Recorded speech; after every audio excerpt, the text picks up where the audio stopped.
Saya mau nanya, ini brother ini Pak Guntur ini lebih banyak bilang anomali pemilu kali ini dibanding 2019. Bisa dijawab juga oleh Bang Rocky. Pemilu kali ini paling buruk atau 2019? Pemilu kali ini tentu saja. Oke. Bang Rocky, buruk nggak pemilu kali ini dibanding 2019? Saya nanya dulu. Jangan bangunin macan tidur. Nggak apa-apa, silakan macan, ini juga lebih macan. Buruk nggak? Saya nanya Bang Rocky, jawab dulu. Singkat aja. Iya, saya takut menjawab macan. Menjawab kucing saya berani. Berarti Bang Rocky takut menghadapi saya. Bukan takut menjawab pada kucing itu. Begini. Kucing mau menjawab sekarang. Kucing kadang-kadang gini, ibarat gajah kan. Gajah nggak pernah bunuh semut, Pak. Tapi semut bisa menyengat gajah. Jadi kalau di sana gajah, di sini semut. Dia nggak akan pernah. Terlepas dari itu. Gini. Karena itu metafornya dimengerti. Kucing itu punya 9 nyawa, itu masalahnya. Jadi pertanyaan saya. Maksudnya apa, Bung Rocky? Pemilu kali ini gini. Kaitannya apa tuh? Saya mau nanya, pemilu kali ini lebih buruk dari 2019 nggak? Saya tunggu rakyat bersuara melalui. Itu berarti takut kalau saya jebak. Bukan apa pertanyaan, Pigai? Saya mau jebak. Ya, jebak aja coba. Ini saya jawab dulu. Saya mau jebak, pemilu kali ini lebih buruk dari 2019 nggak? Parameternya lebih buruk dari. Problem kita jujur atau tidak pemilu, bukan dibandingkan. Pemilu itu adalah etalase nilai demokrasi, hak asasi manusia, perdamaian dan keadilan. Enggak, itu enggak ada. Saya jelasin dulu. Gini. Dengar dulu. Oke. Kalau 2019 itu 775 orang nyawa manusia mati. Hari ini tidak ada. Ada 100. Ada, Bung Pigai. Anda jangan 100 berapa? 125. Ya, menutupi. dari sisi kuantifikasi angka, perbandingan. 700 Orang mati nggak bisa dilihat hanya sebagai angka. Saya mau Bung Pigai. angka kuantitas. Orang meninggal satu pun bermasalah. Kuantitas. Jadi jangan hanya statistik. Satu ya, 775 dibanding 100 sekian. Satu ya. Yang kedua, pemilu 2019, Rocky Gerung, Natalius Pigai dilaporin polisi, diperiksa. Bahkan Pak Prabowo calon presiden aja mau dipanggil, Pak. Baru saya datang berkali-kali ke Pak Tito. Saya bilang, ngapain Pak? Kok calon presiden Bapak mau panggil? Dia bilang, oh saya gertak aja katanya. Ini televisi biar dengar. Saya pelakunya kok. Jadi hari ini yang dianggap kriminalisasi cuma satu orang namanya Aiman Wijaksono. Dipanggil polisi, ya? Bung. Tersangka Hari ini pemilu kali ini yang dianggap kriminalisasi hanya satu orang namanya Aiman Wijaksono. Kalau 2019 berapa puluhan orang, ini Rocky, saya, kami dua korban. Jadi anomali dan buruk nggak pemilu ini?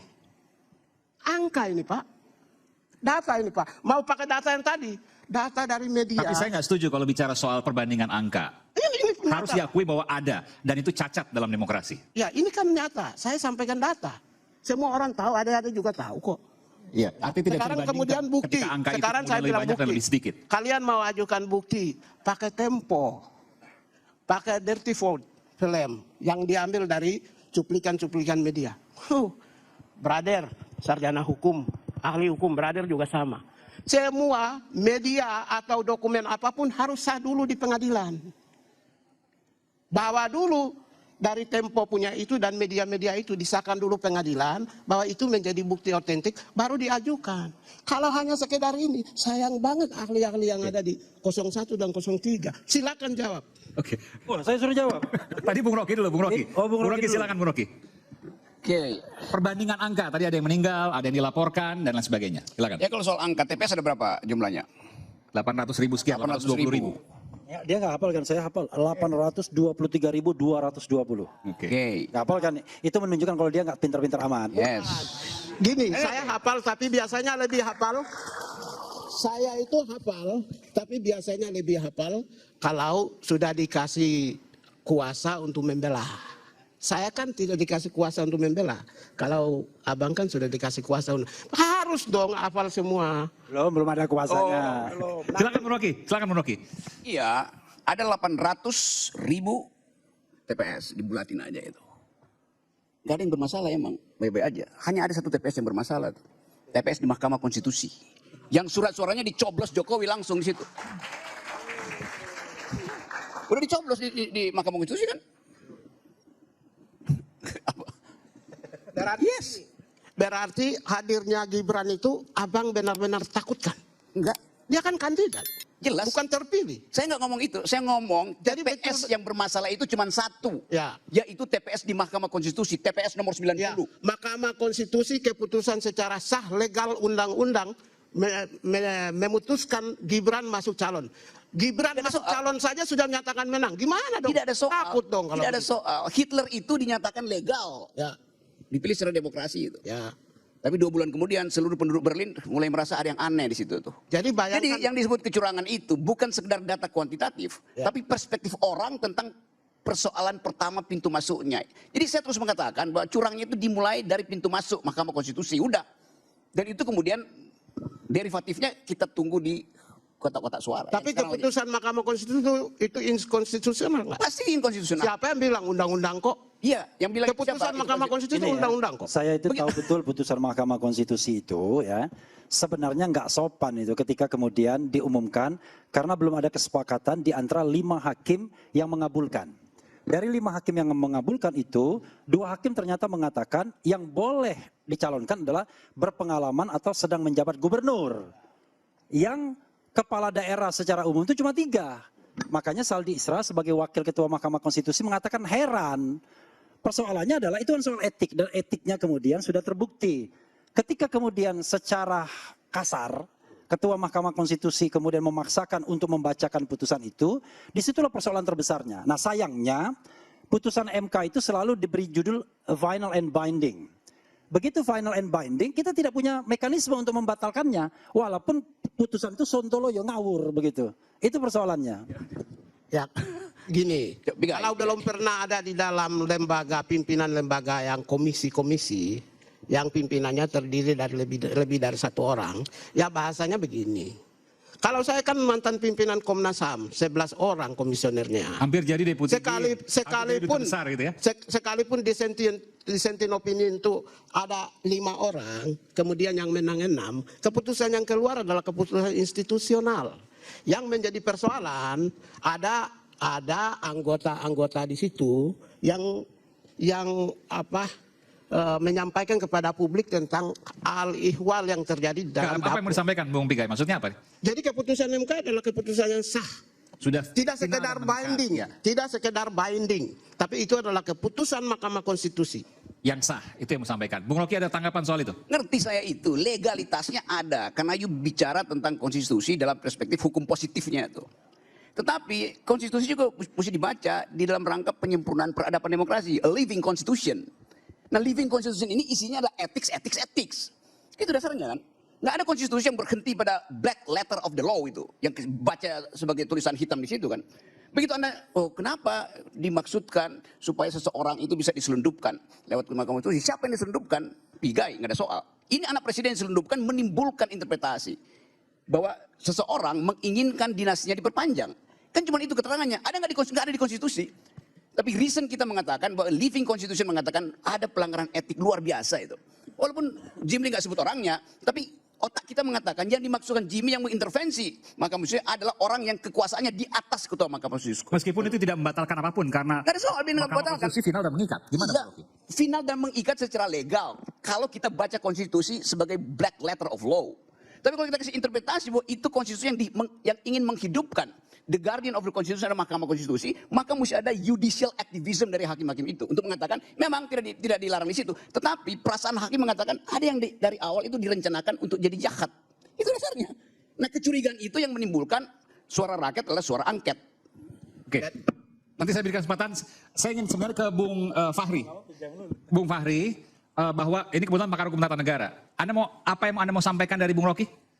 Ya, terima kasih. Ya, disampaikan Bung Rocky ini kan sebenarnya diskursus yang sebenarnya telah selesai. Kita tidak akan selesai nantinya kalau misalkan selalu mempersoalkan apa yang telah diputus sudah menjadi produk yang telah final dan definitif tentunya.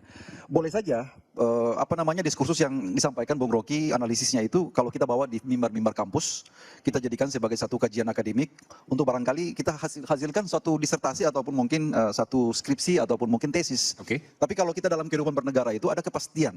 Jadi kehidupan bernegara itu tidak bisa kita gantungkan kepada sebuah diskursus yang tidak ada akhirnya. Tidak boleh kita bernegara dalam situasi untuk tidak selesai dalam perdebatan-perdebatan. Logikamu. Sebentar. Jadi kalau yang disampaikan oleh Bung Rocky tadi, saya katakan tadi, kita pelihara menjadi sebuah etalasi akademik saja. Biar saja itu menjadi satu diskursus yang tidak selesai, biar itu menjadi satu Dan tidak akan pernah selesai menurut Anda? Iya, bernegara itu ada kepastian. Bernegara itu harus ada kepastian hukum. Makanya dalam Ketika menggunakan logika Bung Rocky maka nggak akan pernah selesai. tidak akan selesai, negara tidak akan bergerak. Karena kita berdebat di tempat, kita akan berdebat dalam Bung situasi Rocky, yang logika Anda stagnan gitu. Oke, saya terangkan perlahan-lahan itu. Apa yang menyebabkan negara itu bergerak? Hukum yang beku atau hukum yang hidup?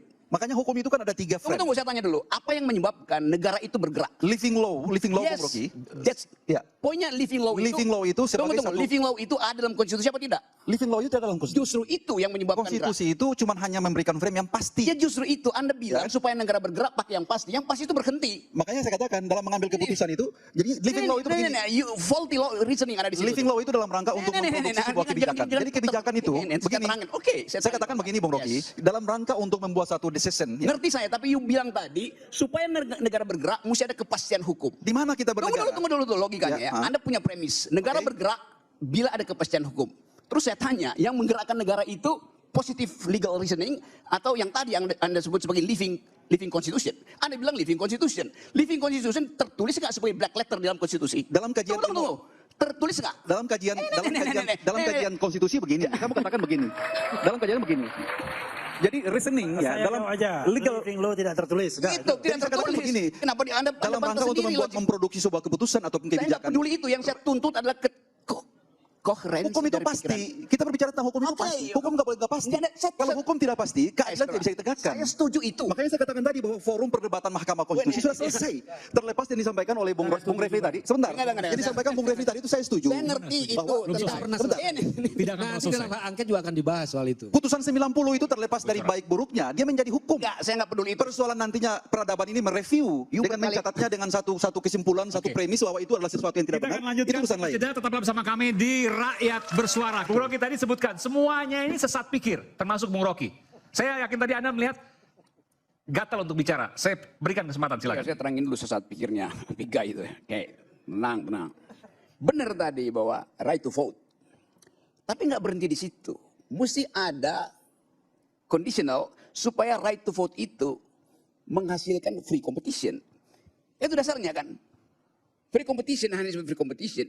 Kalau ada yang disebut sebagai candidacy yang betul-betul tidak dihalangi atau tidak diistimewakan. Jadi itu sama seperti right to vote, iya betul. Tapi kita mesti pilih kucing dalam karung. Bukan kucing dalam karung bolong, ya udah kelihatan ada kucing istana di situ. Itu aja udah bias kan. Bukan saya korek. Ada kucing istana di dalam karung. Kita udah tahu. Jadi kemampuan kita untuk membela seseorang hanya karena dia kucing istana mempengaruhi dua kucing yang lain. Saudara Pigai, right to vote-nya di mana? Pertanyaannya bukan right to vote, just voting apa enggak? Right itu ada pada saya, tapi saya tuntut vote saya itu adil apa tidak. Itu dasarnya yang pertama. Yang kedua tadi soal TSM. Mahkamah Konstitusi dirancang sebagai tempat kita berdoa terakhir. Itu poinnya tuh. Karena itu kalau disebut terstruktur, sistematis dan masif, itu untuk menguji kualitasnya, bukan kuantitasnya. Kuantitasnya itu ada di dalam pengadilan-pengadilan sebelumnya tuh. Kalau Anda pergi ke Mahkamah Konstitusi, Anda minta semacam, ini doa gue terakhir tuh. Nah hakim itu harusnya mendengar doa yang diucapkan dengan kejujuran. Bukan yang hakim bilang, ya tapi mana bukti bahwa Anda udah berdoa nih. Gak penting di situ kan. Itu yang menyebabkan Mahkamah Konstitusi itu nobility-nya itu paling tinggi, paling agung itu. Ngapain Mahkamah Konstitusi nanya-nanya data-data segala macam yang dia tahu memang nggak mungkin disodorkan kan. Jadi kita mau didik supaya orang sama seperti soal hak angket. Hak angket itu hak yang paling dasar supaya setiap warga negara mau tonton peradilan politik. Bukan dihalangi justru kan. Tapi pertanyaannya, Profesor ya, saya tetap panggil Profesor. Ya, pasti. Soal kemampuan kita bisa beradu. Ya, itu benar. Gini, Profesor ya, saya mau nanya. Kalau perbedaan antara Pak Prabowo dengan Pak Anies kan 34%. Apakah MK akan menerima enggak? Dan Iya. jangan sampai di sini kita onani intelektual. Karena itu saya bilang tadi, MK Nanti mereka akan proses enggak? Menerima enggak? akan dia tolak. Ya kalau tolak ngapain kita diskusi? Dengarkan kalimat berikut saya. Oh ya. Oke. Silakan. akan ditolak karena MK merasa dirinya loket. Tempat orang mengadu tuh. Mestinya dia berpikir bahwa dia itu difasilitasi oleh tadi judicial activism. Supaya dia bisa menghidupkan harapan bahwa demokrasi bisa diperbaiki oleh MK. Kalau MK tolak, ini akan jadi presiden untuk MK berikutnya tuh. MK berikutnya, bawa aja datanya tuh, terus begitu. Jadi akan ada hilirisasi kecurangan, hilirisasi kedunguan. Itu yang kita tuntut sekarang supaya MK itu berubah cara dia memandang fakta. Kan itu dasarnya kan. Coba. Apa? Ya, begini. Saya kira kalau kita melimpahkan MK itu kan ada syarat-syarat formil. Itu udah Kalau persyaratan formil, gini tidak bisa bermain di logika falasi. Ini sesuatu yang fakta. Ini nggak ada urusan dengan falasis itu. Kasus bicara tentang fakta, bukan bicara tentang logika. Ini nggak ada soal hotel Tapi bahwa logika itu membuka pintu untuk masuk entry point menemukan fakta, saya setuju. Gini ya, saudara Pigai. Saya setuju. Ya kalau udah setuju ngapain Kalau nggak percaya? secara fakta ternyata terbukti aspek formilnya tidak terpenuhi di MK, kemudian tertolak langsung, maka Ya, maka itu artinya, karena itu saya bilang tadi, MK menempatkan dirinya sekedar sebagai loket. Nggak pakai otak, nggak pakai ethics, nggak pakai reasoning. Ya. Jadi buat apa ada MK? Ya sudah. Ya iya itu. Kan undang-undangnya menyatakan demikian. Nah iya karena itu.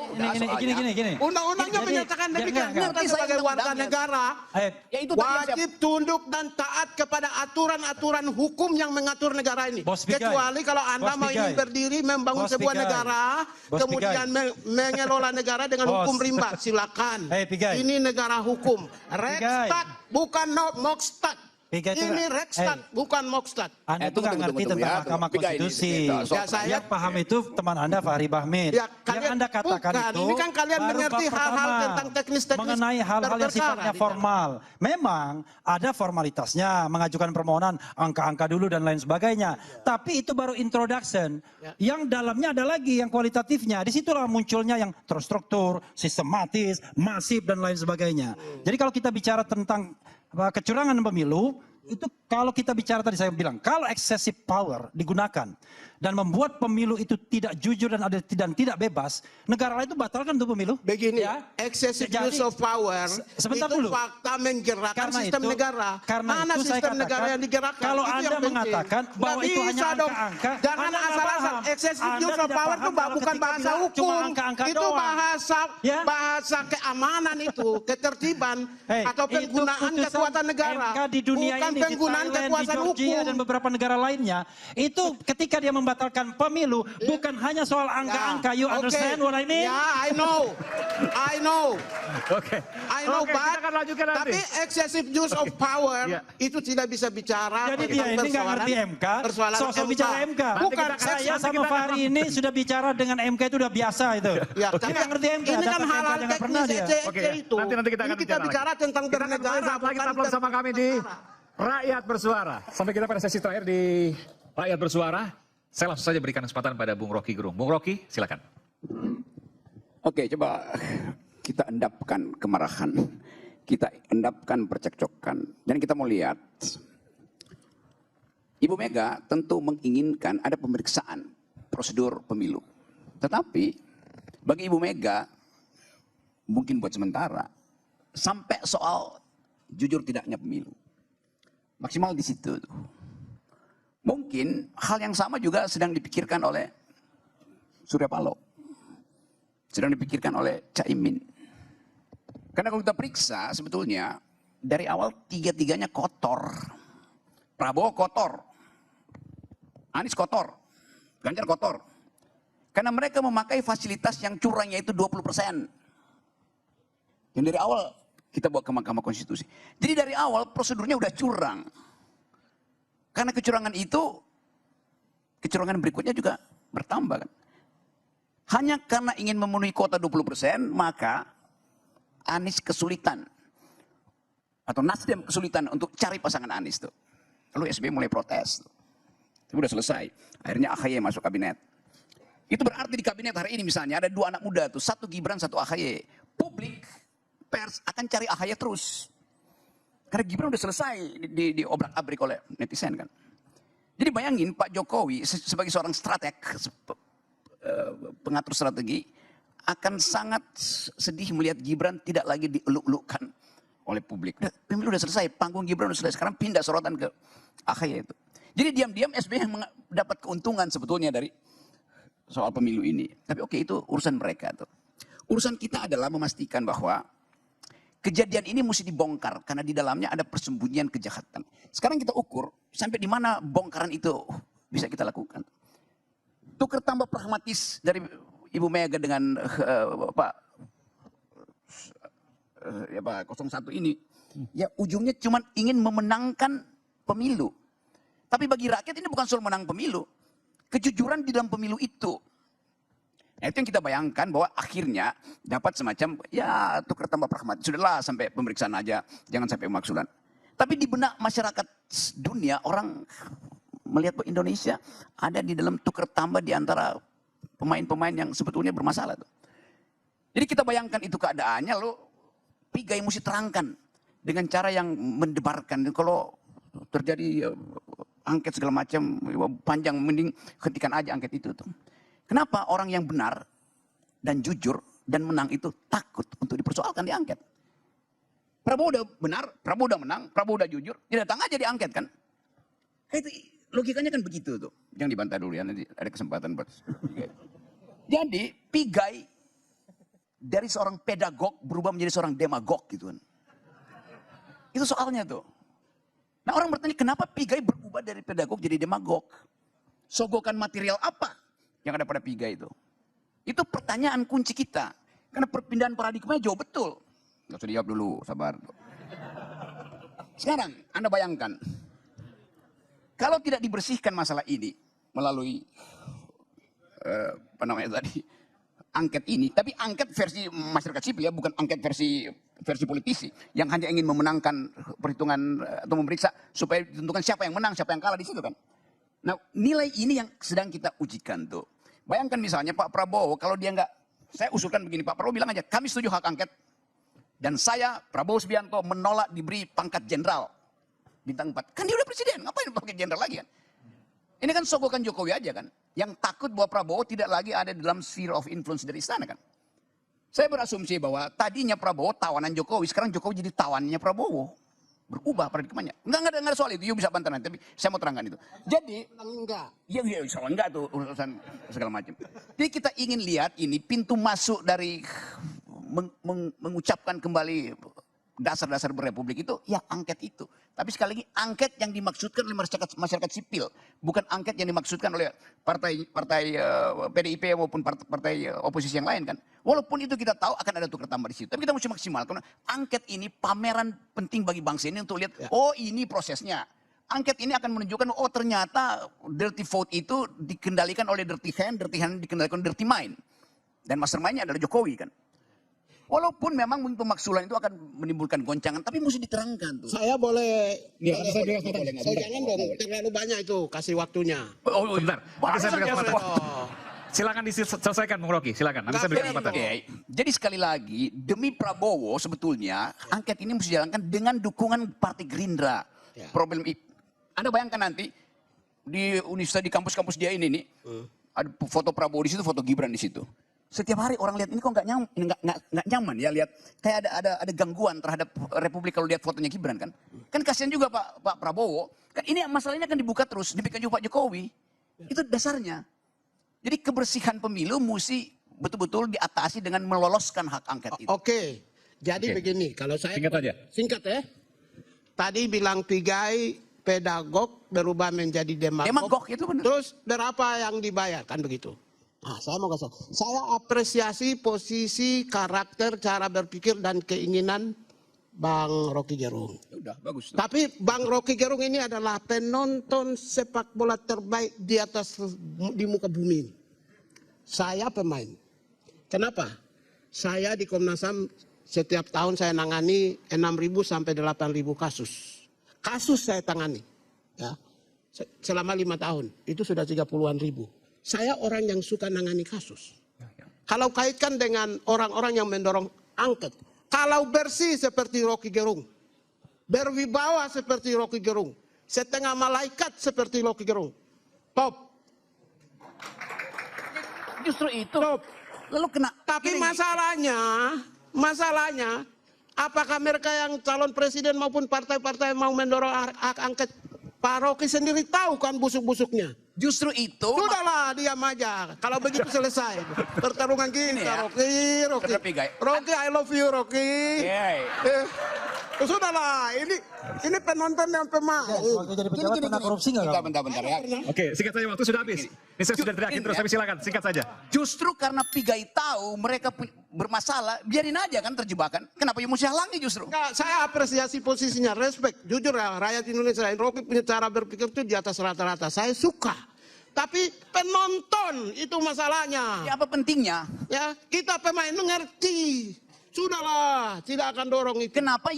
Kenapa saudara Pigai itu menghalangi hak publik bahkan untuk nonton keburukan di antara mereka yang menginginkan hak angket? Kenapa?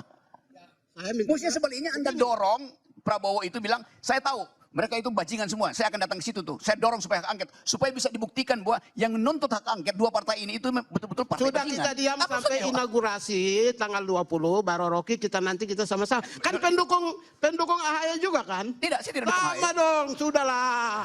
Rocky udah. Apa pentingnya saya dukung AHY? Sudahlah. Nanti kita sama-sama kok. dengar Saya ya. juga pendukung AHY, jangan salah. Silahkan. Kita dua sama-sama. Nggak ada itu, yang mau cari-cari teman. Oke, Saya terakhir, Bung Rocky, silakan terakhir.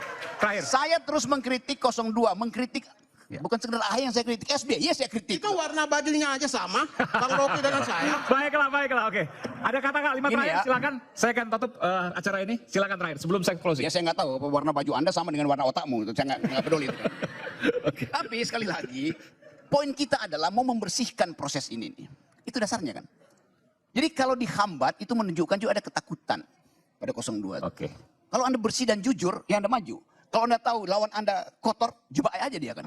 Itu dasarnya kan. Oke. Jadi saya bukan pemain bola, bukan pemain pelatih, tapi saya akan bawa bendera kebenaran itu dan lakukan victory lap. Oke. Kalau